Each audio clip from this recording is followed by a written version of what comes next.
बढ़ते हैं आगे। ओबीसी आरक्षण से जुड़ी बड़ी खबर इस वक्त आपको बता रहे हैं। 27% ओबीसी आरक्षण से जुड़ी हुई बड़ी खबर। फिलहाल हाईकोर्ट आरक्षण संबंधी 62 याचिकाओं की सुनवाई नहीं करेगा। आरक्षण से जुड़े ऐसे ही मामले सुप्रीम कोर्ट में लंबित और ऐसे में आरक्षण संबंधी याचिकाओं पर सुनवाई संभव नहीं है। हाईकोर्ट ने यह कह दिया प्रदेश सरकार याचिकाओं का निराकरण करवाए। ये निर्देश भी प्रदेश सरकार को दिए गए। सुप्रीम कोर्ट में लंबित याचिकाओं की जानकारी नहीं बताए जाने पर हाईकोर्ट ने नाराजगी भी जताई है। हाईकोर्ट ने सरकार को फटकार भी लगाई है। 27% ओबीसी आरक्षण को लेकर फिलहाल मध्य प्रदेश की सरकारी भर्तियों पर कोई रोक नहीं है, यह हाईकोर्ट ने कह दिया। बढ़े हुए ओबीसी आरक्षण की नियुक्तियां सरकार कर सकती है, लेकिन सभी नियुक्तियां याचिका के निर्णय के अधीन रहेंगी। 13 अक्टूबर को सभी मामलों की सुनवाई होगी। जिन भर्तियों पर हाईकोर्ट की रोक लगी हुई थी वो तो यथावत रहने वाली है।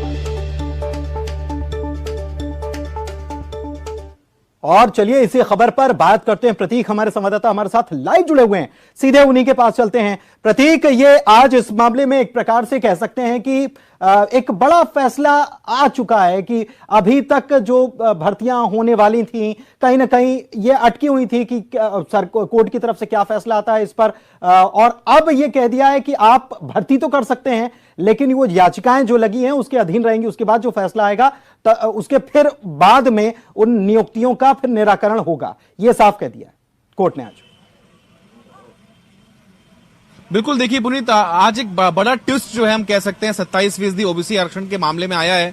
क्योंकि जो 62 याचिकाएं आज सुनवाई के लिए लगी गई थी उसमें एक जानकारी पेश की गई हाईकोर्ट निर्देश पर कि क्या सुप्रीम कोर्ट में याचिकाएं लंबित हैं, ऐसे ही मसले जुड़ी। तो सरकार ने जवाब दिया कि बेशक ऐसी ही याचिकाएं सुप्रीम कोर्ट में भी लंबित हैं। तो न्याय दृष्टांत जो कहता है अमूमन कि अगर उससे एपेक्स कोर्ट में कोई मामला चल रहा हो तो संभवतः फिर हाईकोर्ट सुनवाई नहीं करता है जब तक सुप्रीम कोर्ट से निर्णय ना आ जाए। तो पहले तो हाईकोर्ट ने नाराजगी भी जाहिर करी, क्योंकि लगातार 10 दिनों से रोजाना 1-1 घंटे सभी मामलों को सुन रहा था। 27% आरक्षण के विरोध में जो याचिकाएं दायर थी उसकी सुनवाई पूरी हो चुकी थी, लेकिन अब जब नया तथ्य सामने आया तो सरकार को फटकार लगाते।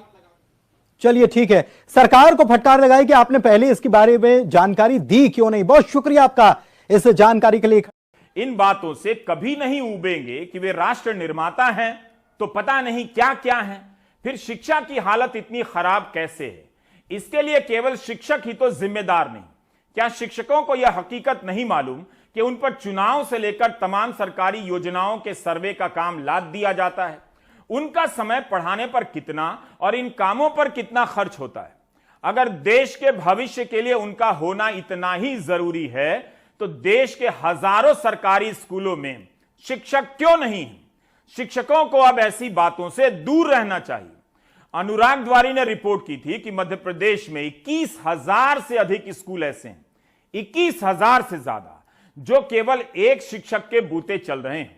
बताइए, टीचर नहीं है लेकिन इस स्कूलों को लेकर भाषण ऐसे दिए जा रहे हैं जैसे स्कूल आज ही धरती पर उतारे गए। मध्य प्रदेश के मुख्यमंत्री शिवराज